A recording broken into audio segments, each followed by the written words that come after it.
Derechos y Acción, un podcast de la Defensoría del Pueblo de la Nación. Producido y realizado íntegramente por el área de comunicación para compartir diferentes temas de interés general y del accionar de la institución. Conducen Estefanía González Isola y Fernando Almirón.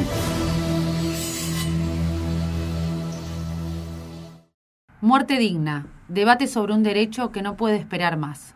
El Salón Auditorio del Congreso Nacional fue escenario de un debate organizado por la diputada nacional Mara Brauer para impulsar la aprobación de una ley que ponga por delante el derecho de las personas a decidir su muerte en los casos de sufrimiento irreversible.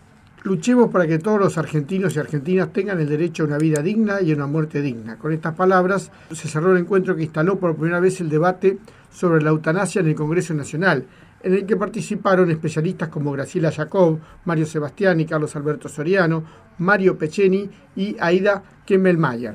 Para informarnos sobre el tema, estamos en comunicación con 3 integrantes de la Red de Cuidados, Derechos y Decisiones en el Final de la Vida del CONICET: Graciela Jacob, Mario Pecceni y Eduardo Rivera López. Graciela Jacob es socióloga y médica de familia, máster en medicina paliativa, coordinadora científica de la Red de Cuidados, Derechos y Decisiones en el Final de la Vida del CONICET y docente de cuidados paliativos en diversos ámbitos públicos, privados, universidades nacionales y asesora y corredactora de diversas leyes sobre derechos del paciente. Mario Pecceni es profesor titular de la Sociología de la Salud en la UBA e investigador principal del CONICET en el Instituto Gino Germani. Investiga sobre derechos y política en materia de salud, género y sexualidad. Eduardo Rivera López es licenciado en Filosofía de la Universidad de Buenos Aires, profesor investigador plenario de la Universidad Torcuato Di Tella e investigador principal del CONICET, el Instituto de Investigaciones Filosóficas de SADAF. Su campo de investigación es la ética teórica, la bioética y la filosofía política. Queremos decirle hola a todos, saludarlos, agradecerles mucho por estar acá. Vamos a hacerle preguntas a cada uno para que nos cuenten un poco sobre qué se trata esto del derecho a una muerte digna. Bueno, para comenzar, Graciela, ¿de qué hablamos cuando hablamos de eutanasia? La eutanasia es el pedido que hace una persona que está padeciendo una enfermedad avanzada o terminal y que tiene un sufrimiento insoportable, ya sea por sus síntomas o por lo que esta enfermedad le significa como carga y su vida deja de tener un sentido. Entonces pide a un médico que termine o que acelere su muerte, que termine con su... Esto exige varias cosas. Primero, que el paciente esté lúcido, consciente, que sea una persona hábil desde el punto de vista psicológico y desde el punto de vista físico, que pueda dar su pedido, que pueda hacer su pedido, que pueda reafirmar este pedido. Y además exige que el médico provea un medicamento que es letal, es decir, que produzca la muerte en forma instantánea. Pero nosotros tenemos en nuestra legislación muchas cosas que se pueden hacer para mitigar el sufrimiento de una persona. Es decir, cuando alguien está en una situación de terminalidad o de enfermedad muy avanzada o está en el final de su vida, puede legalmente recibir tratamiento para estar sedado, dormido y no tener el sufrimiento del proceso de la muerte en el último minuto.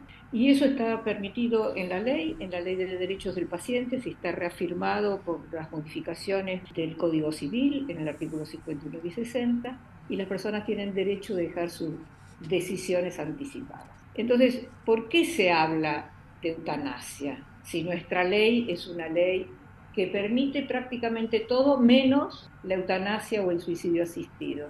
Y hablamos de esto porque cuando el sufrimiento es insoportable por una enfermedad que deteriora la capacidad vital de una persona, nadie tiene derecho de decir que esta insoportabilidad no sea tal. Entonces creemos que el ejercicio de la autonomía de los pacientes exige que puedan tener esta alternativa. Y que tengan esta alternativa no quiere decir que la tengan que ejercer, tienen la posibilidad. Pasemos a Mario. Desde su punto de vista sociológico, ¿la sociedad argentina aceptará este debate? ¿Se acepta este debate? ¿Hay casos en donde se pueden llegar a buscar dentro de la ley de que las leyes lo han amparado o algún fallo judicial lo ha amparado? Bueno, son varias cosas. El de la muerte es un tema del que en general no nos gusta hablar por razones, no Obvias. sé si obvias, pero porque es triste, nadie quiere pasar en un estadio de sufrimiento, de deterioro, mucho menos en las circunstancias en las que se piensa en la eutanasia, ¿no? Con enfermedades muy graves, muy invasivas, a menudo muy dolorosas. Y entonces no es un tema que se hable en la mesa porque, bueno, es un tema que no es agradable, por supuesto. Se nos plantea en la vida cuando tenemos un ser querido que afronta una de estas situaciones y uno ve que la prolongación de la vida en esas circunstancias es casi infligir tortura a esa persona. Con respecto a qué piensa la sociedad, el otro día, por el tema de la campaña electoral, Carlos Pani, un periodista, Sí. mostró los datos de una investigación de la Universidad de Buenos Aires sobre los valores que tienen las y los argentinos respecto a distintas cosas.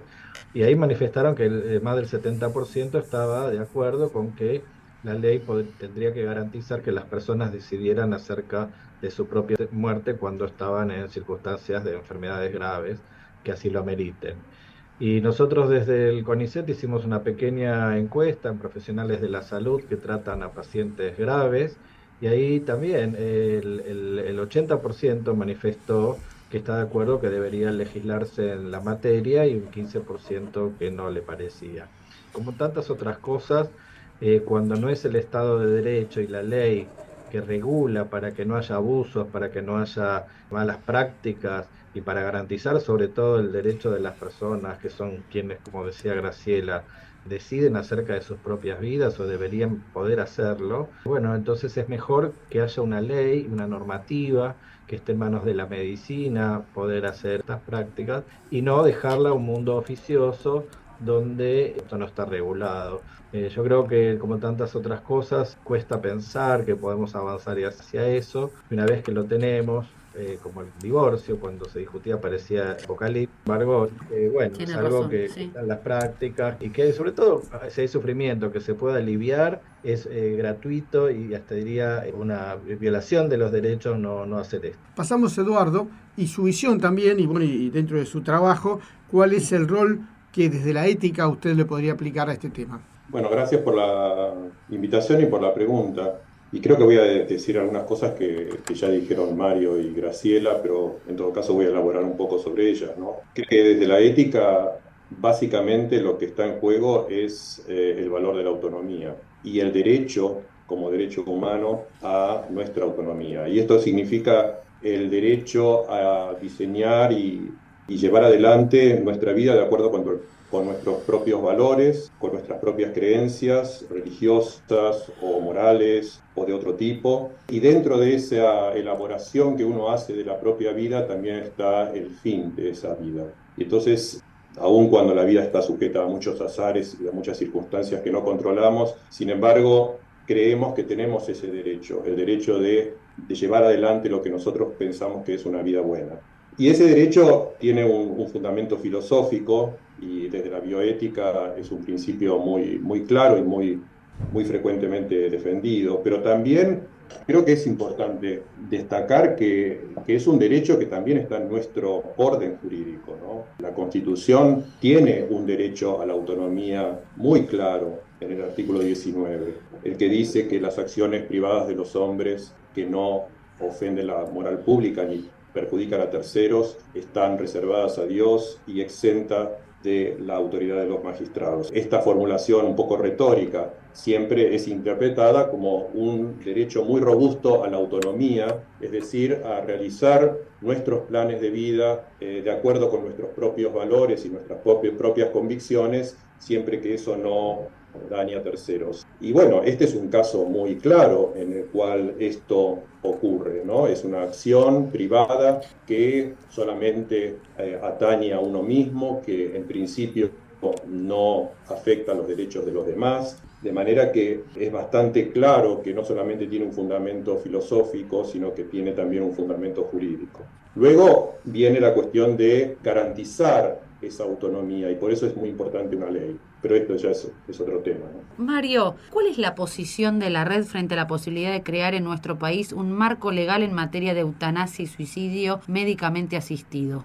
Bueno, la red está constituida por una multiplicidad de investigadoras, investigadores y profesionales, o sea que hay posiciones individuales que varían. Lo que tenemos en común es la idea de que el Estado argentino, el Parlamento en este caso, debería legislar adoptando los mejores elementos de las leyes que existen en otros contextos, países europeos, de América del Norte, también de América Latina, para justamente garantizar los distintos aspectos de lo que es la práctica, ¿no? El primero y principal es el consentimiento, ¿no? La persona tiene que pedirlo, estar de acuerdo, y como decía Graciela Jacob, tiene que tener la capacidad de hacerlo o la capacidad de expresarlo, y eso entonces plantea el tema de la voluntad anticipada. Si alguien sabe que tiene una enfermedad degenerativa que le puede llegar a impedir expresarse o siquiera tener conciencia, entonces esto lo debería hacer antes, y ahí están las preguntas: ante quién, cómo se registra esto, si se hace una vez, si se hace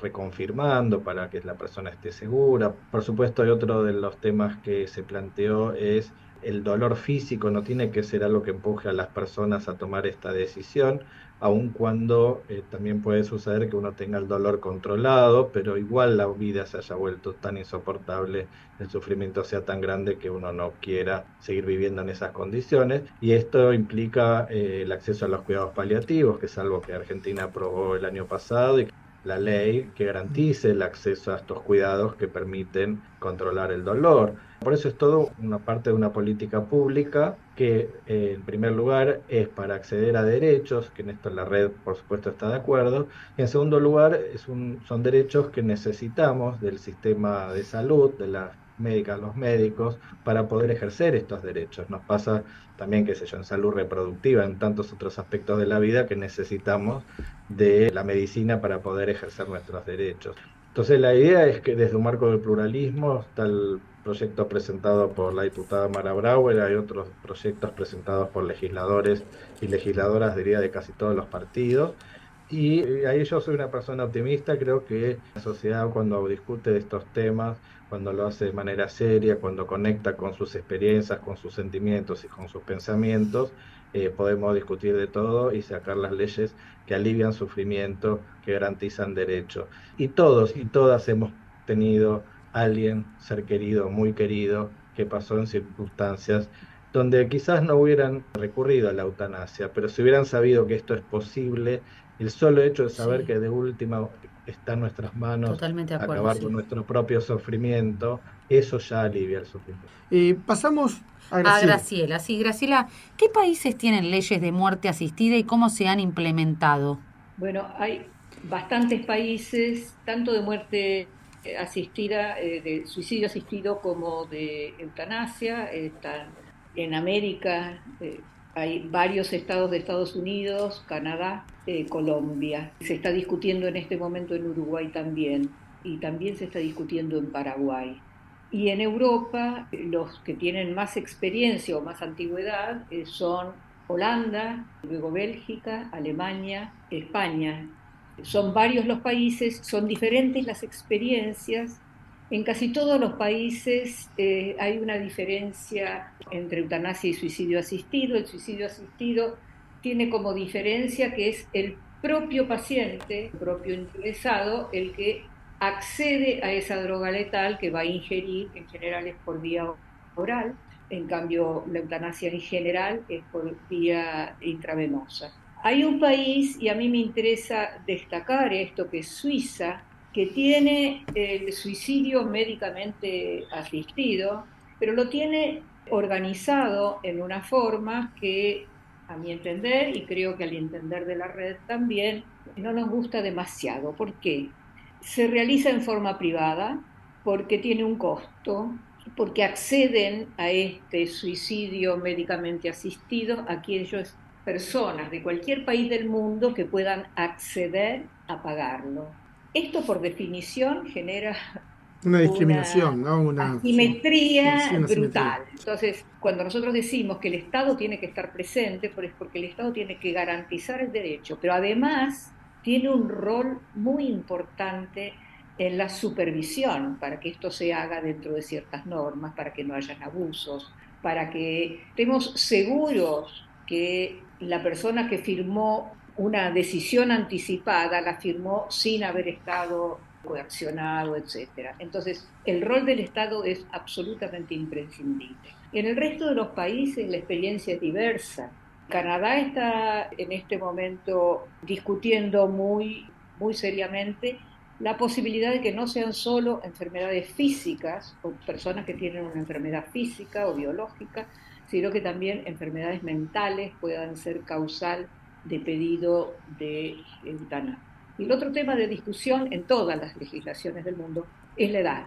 ¿Quiénes tienen derecho y desde cuándo se tiene derecho? ¿Tienen derecho todos los niños? ¿Y los niños desde qué edad? Porque tienen derecho en nuestra ley, por ejemplo, los niños tienen derecho, en la ley de derechos del paciente, tienen derecho a aceptar o rechazar tratamientos independientemente de la voz de sus padres a partir de los 16 años. Bueno, entonces una ley de eutanasia debiera contemplar también a una persona de esa edad o no. Bueno, estas son discusiones que hay que darlas, que no son sencillas y que no son blanco o negro y que requieren mucho trabajo, mucho pensamiento, los pros y los contras. Y ahí necesitamos a los filósofos como Eduardo. Qué difícil, ¿no? Qué difícil decisión además, ¿no? Miren, hace 7 días leí un caso real en Canadá, justamente, de una muchacha de 15 años que desde los 10 tiene un osteosarcoma. El osteosarcoma es un cáncer de hueso. Ella era una muchacha que además estaba en la Liga de los Olímpicos. Sufrió una amputación, por supuesto, porque es parte del tratamiento, quimioterapia y amputación, lo cual le amputaba la carrera y la vida, en cierto sentido. Pero a pesar de todo esto, la enfermedad, después de la amputación, de la quimioterapia y de todo lo demás, recayó. Las chances que tiene de sobrevivir son muy bajas. Y además de que son bajas, los medicamentos son muy costosos, además. Entonces, el padre de la niña insistía en que hiciera un nuevo tratamiento. Y la niña dijo, yo no quiero más, yo quiero que me dejen morir. Y en realidad lo que quiero es terminar ya. Entonces, este es un caso muy controvertido. Seguro. Fue y pasó por todos los comités de ética de los distintos hospitales y de los lugares donde se estaba atendiendo. Y quien la atendía, como el caso de suicidio asistido no está reglamentado para muchas edades, lo que hizo fue tener una gran reunión familiar con la madre, con el padre y con la niña. Y finalmente, luego de esa reunión en que la niña pudo expresar frente a sus padres y frente al comité de ética el porqué de sus deseos, los padres aceptaron que ella no recibiera más tratamiento. Y efectivamente esta chiquita murió después de, creo que, no sé, si 15, 20 o 30 días, pero murió muy cercano a esto. ¿Qué quiero decir? Este es un caso dramatiquísimo. Sí, dramático. Los casos son así. Sí, claro. Cuando involucran gente muy joven y requieren de comités de ética y requieren de gente que escuche y requiere de mucha empatía y requiere de una discusión libre de prejuicios. Les agradecemos mucho.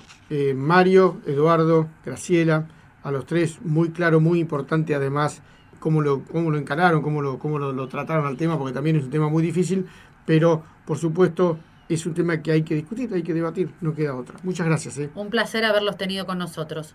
Muchas gracias a ustedes por la invitación. Por favor. Muchas gracias por escucharnos. Los esperamos en una nueva emisión de Derechos y Acción.